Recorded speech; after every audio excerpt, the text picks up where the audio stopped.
朋友们，大家好，今天是2025年的12月12日，星期五，又一周过去了，时间过得非常快。那么现在呢是欧洲的时间，下午4点40分。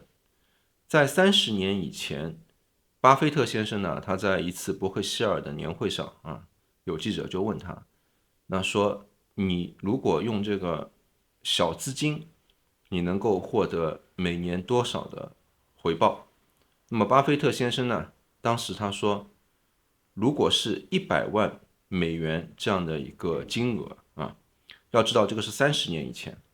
他说我可以肯定的获得就是每年50%的回报那么并且呢，就是他认为呢100万美元就是一个小的资金，当然对他这个伯克希尔公司来讲，这个肯定是一个小的资金，对吧？但是对我们来讲对我们这些散户来讲，100万美元也不算少了那么当我就是看到这样的一篇东西的时候，首先呢，我一开始是表示不相信的因为毕竟我认为什么事情没有保证，总有一个万一，对吧？那万一股灾来了呢，或者说万一就是发生什么事情了呢，是吧？但是呢，就是我今天那么我今天就通过我自己的实践还有就是一些感想一些思考，那我认为呢，这个是有可能的尤其是就是对巴菲特先生来讲我认为这个是有可能的。那么今天这个视频呢，我将就是结合我自己就是这段时间的一切操作然后呢，把我认为就是在达到就是年收益50%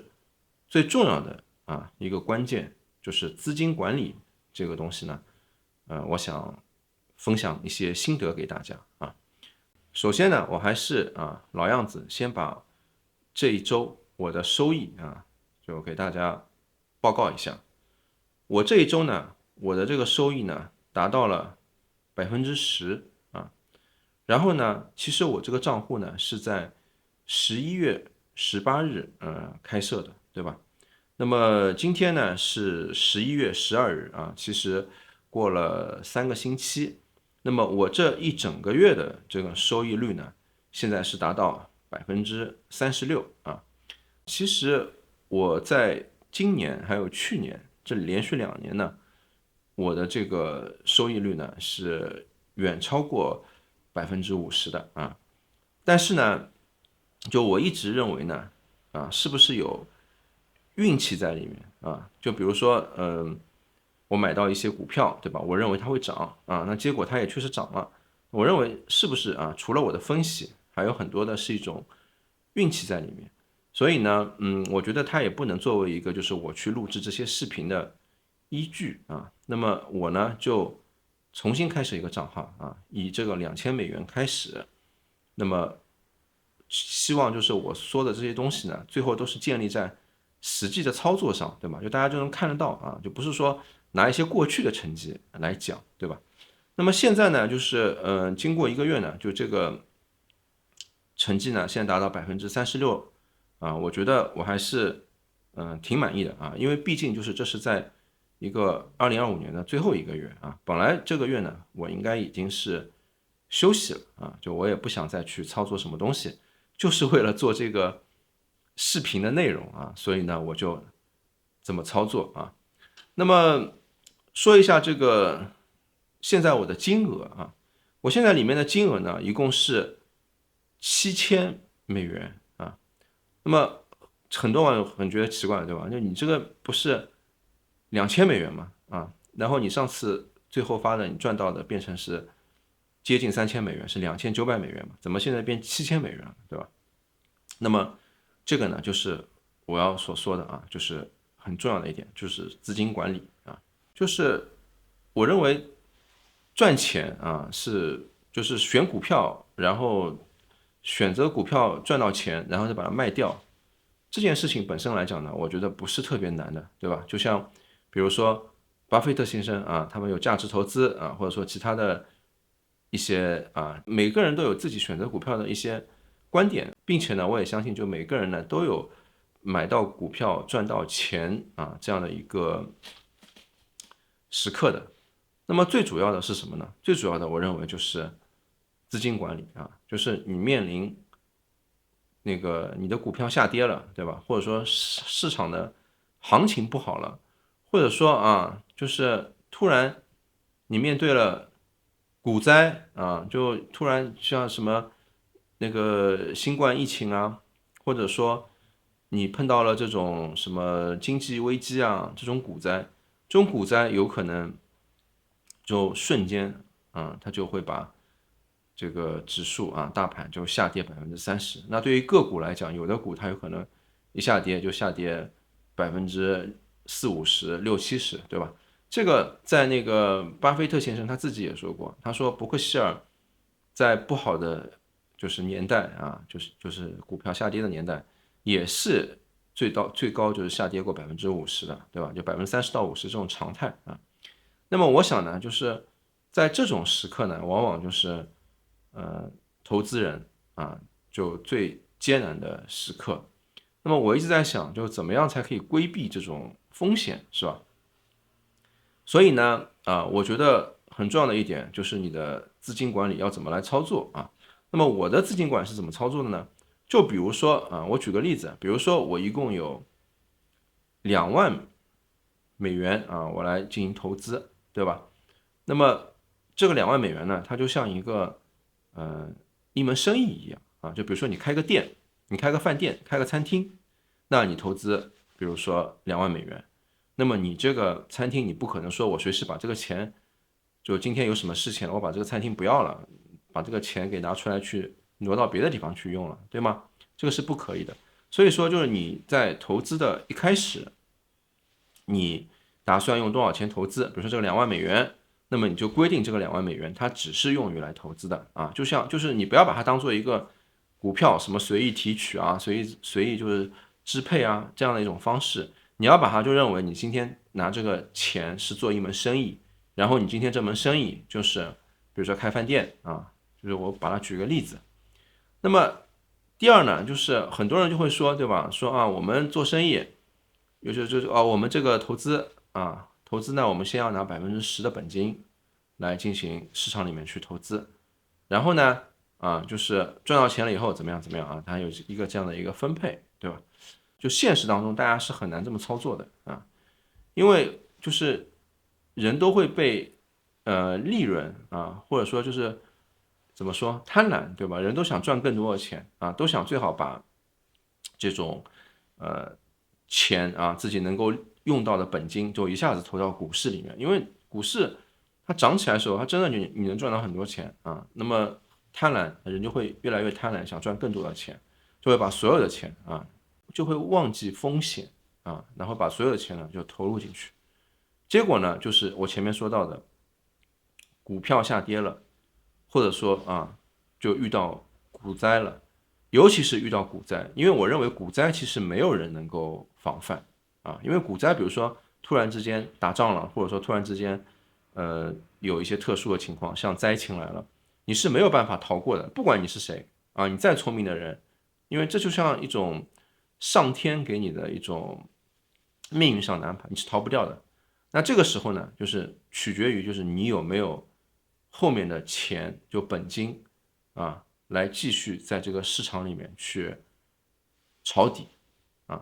那么我的策略就是这样的，我先我说2000美元我来进行一个投资，对吧？那么大家也看到了，其实如果你运用合理的投资的策略，那么2000美元它依然其实可以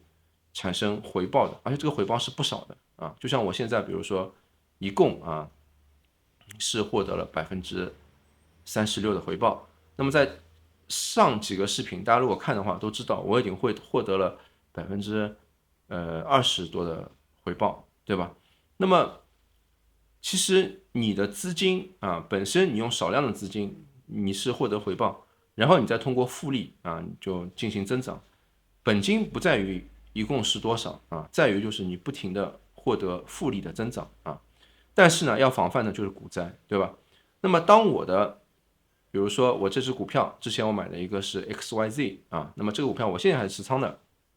但是呢，当我觉得啊，就是 XYZ 这个股票它涨到37美元的时候啊，我当时在第二个视频、第三个视频我就说了，我说这个股票它有可能会下跌，对吧？但我认为它下跌不会很远，那么我当时呢就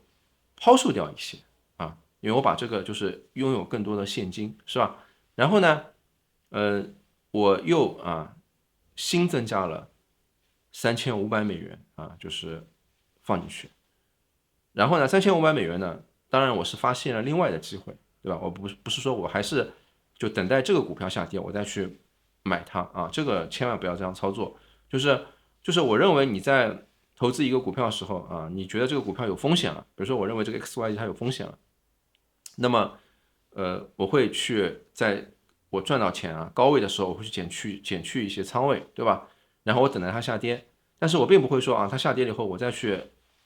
就是去补仓啊，因为这种下跌其实你是没有办法判断的，对吧？就像万一它是个股灾式的下跌呢，它一下从这个从这个67元，比如说跌到突然30块呢，怎么办？你要是拼命的这样补，那你就不行，对吧？那么我也是在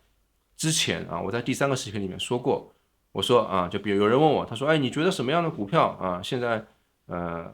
好一点？那我也说了，像什么露露啊，像什么耐克啊，对吧？这些就是消费类的东西，我认为它未来会得增长。那么在今天我们看到就像什么露露啊，像什么耐克从我说的应该说也就其实1-2个星期吧，那么到今天都已经增长了有10%以上的这个回报，对吧？那么所以呢，就是当我